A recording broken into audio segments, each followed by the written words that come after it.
For decades, the Wan brothers, a famous family in the entertainment business, have been a part of TV shows and movies. The sketch comedy show In Living Color was created and starred by Keenen Ivory Wayans.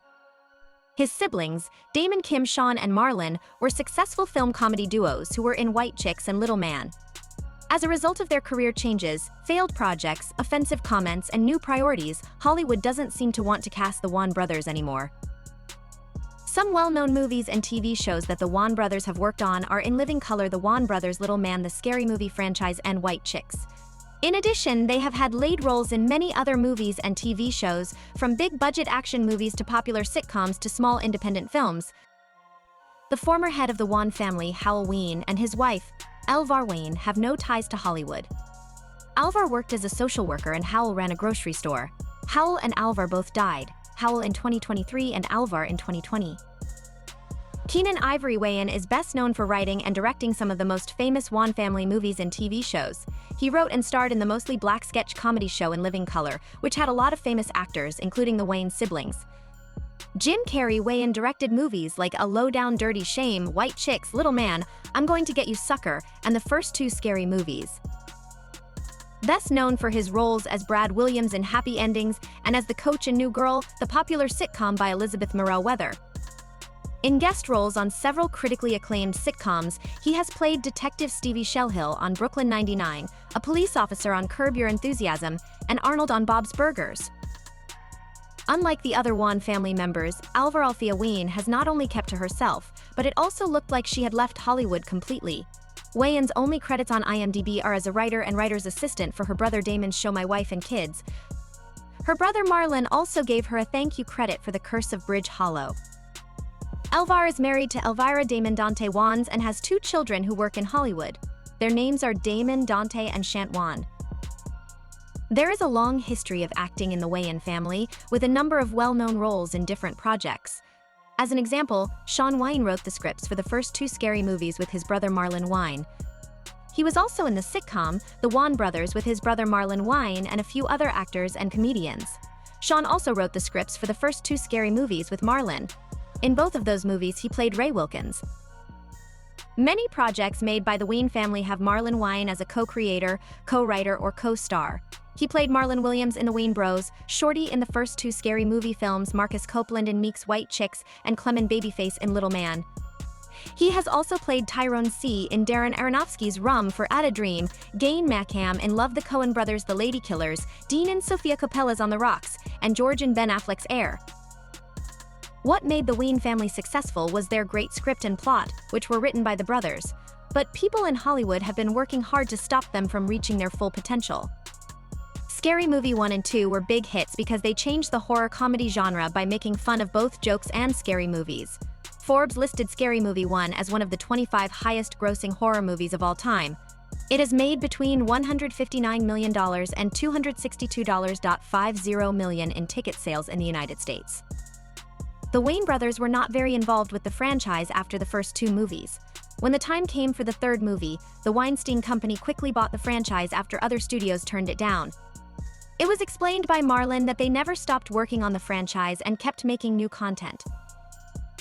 Finally, the Wan family has been acting, writing, and directing for a long time and has done very well. However, people in Hollywood have been working hard to stop the brothers from becoming as famous as they could be. People are still entertained and inspired by the Wayans family's work, but the industry needs to recognize and honor the unique talents of its creators. The Weinstein Company brought many problems and lawsuits against the popular black comedy series The Wayans Brothers. The business officially declared Chapter 11 bankruptcy in 2018 and was given permission to begin a liquidation plan in 2021. Marlon and Sean made the WB show The Wayans Brothers, but it was canceled before it had a real ending. But since Netflix bought shows like Sister Sister and Moa, there is a current trend for Black Nine's nostalgia. As a result, Marlon is thinking about making a Wayans Brothers movie with a proper ending and a streaming debut. In the early 1990s, after In Living Color debuted on Fox, the brothers were introduced to the show along with new stars like Keenen Damon, Kim, Sean, and Marlon. People didn't like how funny the show was when it came to black characters, but Marlon thinks that every artist should have their own voice. He knows that people will laugh at his comedic parts in the future and that critics like his dramatic ones better. Marlon went to the prestigious LaGuardia Performing Arts School in New York and wants to show how versatile he is. He has played a wide range of roles, from junkies to abusive husbands to loving husbands to light women. Marlon is aware that people in the future may laugh at his comedic contributions. He tells them to accept all of their past mistakes and get better over time. Also, he knows that critics like his dramatic turns and that he looks forward to not having to prove himself anymore. People are still arguing and talking about how hard it is for Black actors to work in the entertainment business. When it came out in 1915, The Birth of a Nation was the first movie to show Black people in a way that was deeply racist and hurtful.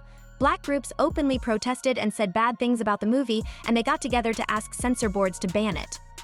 In the past 100 years, movements such as the Harlem Renaissance and the CELEB Rebellion have tried to show Black people as real, complex people whose stories are worth telling on film.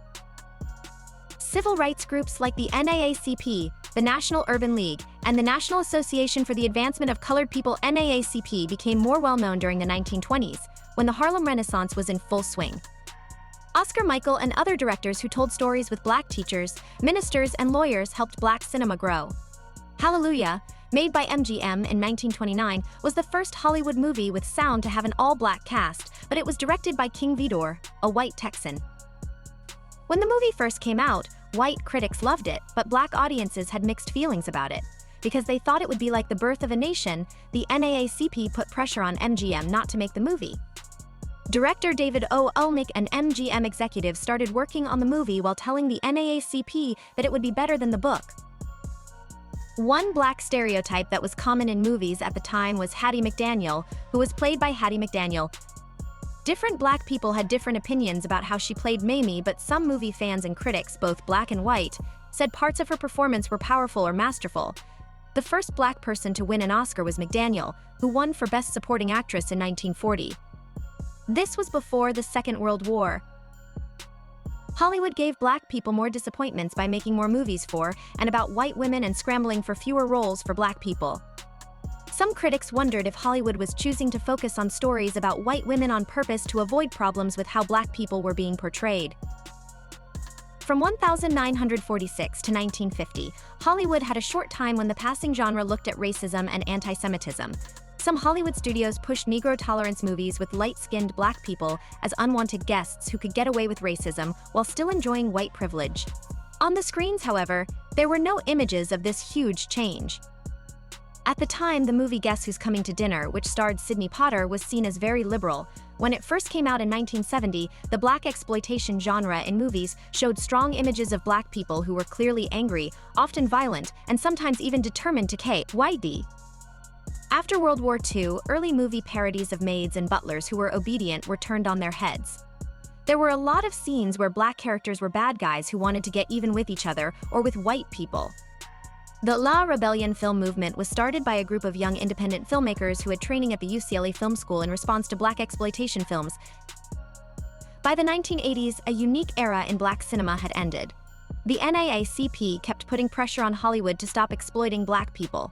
Some Black exploitation and La Rebellion filmmakers kept working even though the movement didn't have a strong infrastructure to back it up. Independent films were being sucked up by the blockbuster era as Hollywood's film industry changed. When it came out in 1989, Do the Right Thing by Spike Lee was a groundbreaking movie about racism.